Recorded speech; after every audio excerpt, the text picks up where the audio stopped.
रामकृष्ण हरी. तर आज आपण तिसऱ्या अध्यायाला सुरुवात करत आहोत. आज आपण पाहणार आहोत तिसऱ्या अध्यायात अंबऋषींची कथा. तर आपण आता सुरुवात करू. श्री गणेशाय नमः. अलंकापुरी पुण्यभूमी पवित्र, तिथे नांदतो ज्ञान राजा सुपात्र. तया ठेविता महापुण्य राशी, नमस्कार माझा श्री सद्गुरु ज्ञानेश्वरासी. पुंडलिक वरधर विठ्ठल श्री ज्ञानदेव तुकाराम. पंढरीनाथ भगवान की जय. माऊली ज्ञानेश्वर महाराज की जय. जगद्गुरु तुकाराम महाराज की जय. सद्गुरु जोग महाराज की जय. अवधूत चिंतन श्री गुरुदेव दत्त.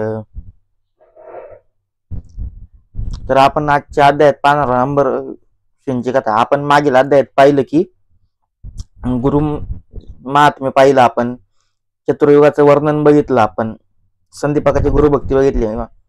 मग आता त्या नामधारकाला सिद्ध याच्या मुखातून आता गुरु महिमा श्रवण केले. नामधारकास प्रसन्न वाटलं. तो म्हणाला, हे सिद्धराज मुनिराज, आपला जय जयकार असो. तुम्ही माझ्या मनातील संशयांचे निवारण केले. आज तुमच्यामुळेच मला सर्वस्वाचा लाभ झाला. मी परमतत्वाशी जोडलो गेलो. तुम्ही मला उद्धाराचा मार्ग दाखवून दिलात. आता एकच कृपा करा. तुम्ही कोठे राहता, तुम्ही कोठे भोजन करता, त्याविषयी काही सांगा. मी आपला दास होऊ इच्छितो. सिद्धाने, योग सिद्धाने त्याला प्रेमाने आलिंगन दिलं व म्हणला, ज्या ज्या स्थानी गुरु राहत होते तेथे मी वास करतो. गुरुस्मरण हाच माझा आहार आहे.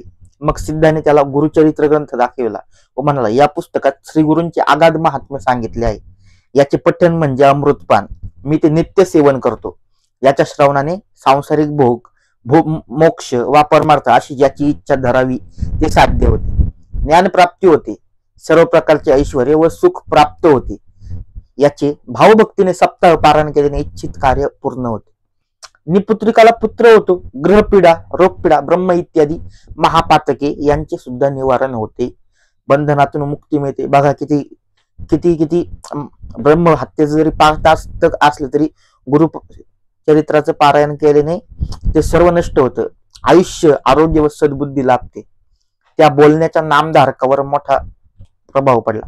तो म्हणाला, हे सिद्ध मुनी, तुमच्या रूपाने मला साक्षात्कारी गुरुच भेटला. श्री गुरूंचे चरित्र ऐकावे अशी माझी फार इच्छा होती.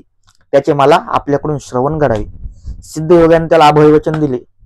त्याला आपल्या समेत स्वस्थानी म्हणजेच भीमा अमरजा नद्यांच्या संगमावर नेले.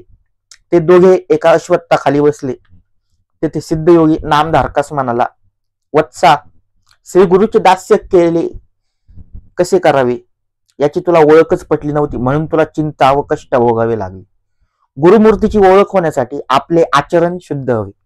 अंतकरणात त्याच्याविषयी दृढ भक्ती हवी. ते ऐकताच नामधारकाने सिद्धांच्या चरणी मस्तक ठेवले व म्हणाला, महाराज, तुमचे म्हणणे बरोबर आहे.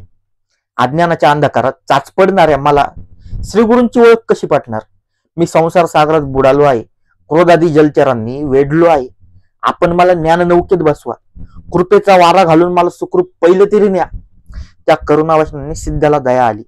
त्याने त्याला आश्वासन दिले. तो म्हणाला, वत्सा, चिंता करू नकोस. तुझे संकट मी दूर करेन. ज्यांच्या मनात दृढ भाव नाही ते अविद्येच्या मायेने वेढून दुःख भोगतात. ते भोगताना गुरुला दोष नाही देतात, गुरुला दोष देतात. हे सर्व गुरुमुळेच होत आहे त्याचे म्हणतात. पण श्री गुरु आपल्याला काय देणार असं तुझ्याही मनात संशय आहे, म्हणूनच हे कष्ट व दैन्य आले. तो संशय समोर टाकून दे. श्री गुरु म्हणजेच कृपेचा सागर. तो तुझी कधीच उपेक्षा करणार नाही. तो महान दाता आहे.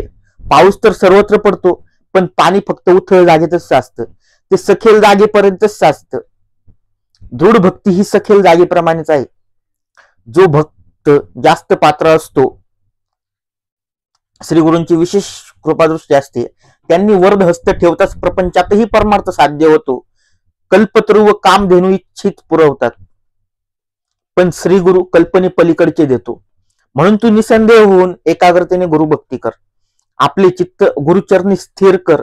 नामधारकाने त्याला हात जोडून नमस्कार केला व म्हणाला, स्वामी, आपण माझा संशय घालवितात, त्यामुळे मन निर्मळ झाले आहे. आता श्री गुरूंचे चरित्र ऐकवा. सिद्धयोगी म्हणाला, नामधारका, तू आजपर्यंत जे काही गुरुसेवा केली आहेस ती आज फळास आली. मी पृथ्वीवर सर्वत्र संचार केला, पण गुरुचरित्र ऐकावा असा एकही कोणी मला भेटला नाही. असा म्हणणारा सुद्धा कोणी मला भेटला नाही. तुला मात्र ती सद्बुद्धी झाली. तू खरोखरच श्रद्धावान आहेस, जिज्ञासू आहेस. ज्याला इहपर कल्याणाची इच्छा तुला चारी पुरुषार्थ साध्य होतील असा माझा आशीर्वाद आहे. कलियुगात तिन्ही देव मनुष्य रूपाने अवतार घेऊन आले, तेच गुरु होत. भूमिभार उतरवून भक्तांचा उद्धार करण्यासाठी ते सर्वत्र संचार करतात. आदिवस्तू म्हणजे ब्रह्मा. प्रपंचामध्ये 3 गुणांना अनुसरून त्याच्या 3 मूर्ती झाल्या. त्यामध्ये ब्रह्मा हा रजोगुणी, विष्णू हा सत्वगुणी आणि रुद्र हा तमोगुणी. आपल्या स्वभाव धर्माने पहिला सृष्टीची निर्मिती करतो, दुसरा तिची पोषण करतो व तिसरा तिचा संहार करतो. ते भिन्न वाटत असले तरी भिन्न नाहीत. त्यांचे कार्य एकच आहे, सृष्टी चक्र अव्याहत चालविणे. सनातन परब्रह्माची ही शाश्वत लीला आहे.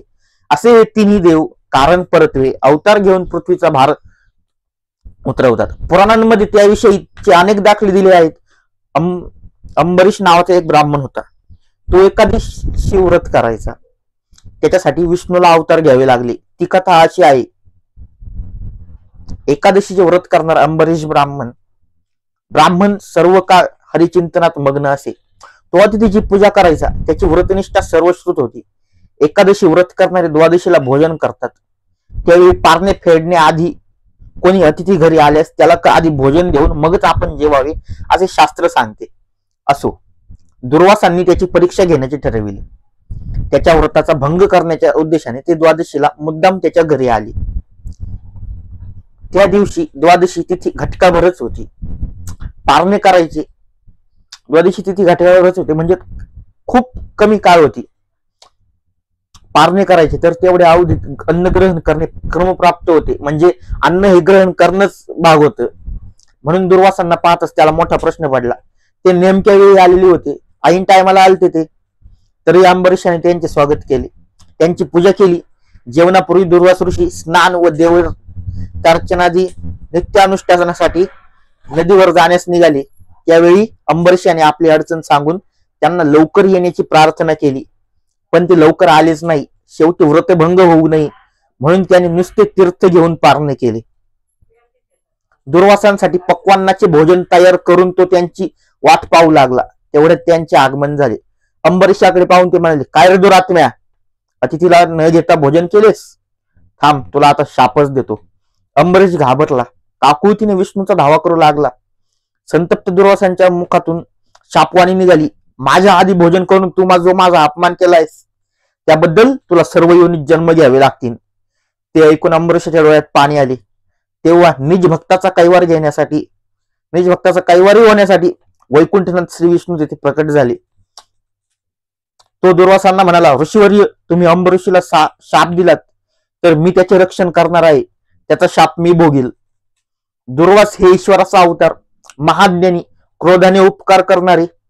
त्यांनी विचार केला, भूलोकी युगानुयुगे तपश्चर्या केली तरी हरिचरण दिसत नाहीत. या शापाच्या निमित्ताने तो लक्ष्मी सहित अवतार घेईल. दुर्जनांना शासन करून भक्तांचा उद्धार करील. ते विष्णूला म्हणे, हे श्रीहरी, तू विश्वात्मा आहेस. परोपकारासाठी शाप भोगताना तू विविध स्थानी व विविध योनीत असे एकूण 10 अवतार घे. याप्रमाणे श्री विष्णूने मत्स्य, कुर्म, वराह, नरसिंह, वामन, परशुराम, राम, कृष्ण व बुद्ध असे 9 अवतार घेतले. पुढे कल्की नावाने 10वा अवतार होणार आहे. श्रीमद भागवत महापुराणात या संदर्भात विस्तृत वर्णन केले आहे, विस्ताराने वर्णन दिलेले आहे. कारण परत्वे देवांचे जे अवतार होतात ते कधी प्रगट तर कधी गुप्त स्वरूपाचे असतात. ते ज्ञानी लोकांना बरोबर ओळखता येतात. असो, आता मी तुला दत्तावताराची कथा सांगणार आहे. ती मोठी गंमतशीर आहे. अनुसया ही अत्रि ऋषींची पत्नी. ब्रह्मा, विष्णू व महेश हे 3 देव कपटवेशाने तिची परीक्षा घेण्यासाठी आले आणि तिचेच पुत्र झाले. हे ऐकून नामधारकास नवल वाटले. तो म्हणाला, सिद्धमुनी, हे अत्रि ऋषी कोण आहेत? ते कोणाचे पुत्र? देव वेशांतर करून का आले? हे जाणून घेण्याची मला उत्कंठा लागली आहे. तरी कृपा करून ती कथा सविस्तर सांगा. अध्याय 3 समाप्त. पुंडलिक वरधर विठ्ठल श्री ज्ञानदेव तुकाराम पंढरीनाथ भगवान की जय. माऊली ज्ञानेश्वर महाराज की जय. जगद्गुरु तुकाराम महाराज की जय. सद्गुरुदेव महाराज की जय. अवधूत चिंतनम श्री गुरुदेव दत्त. लवकरच आपण 4था अध्याय सुरू करणार आहोत. रामकृष्ण हरी.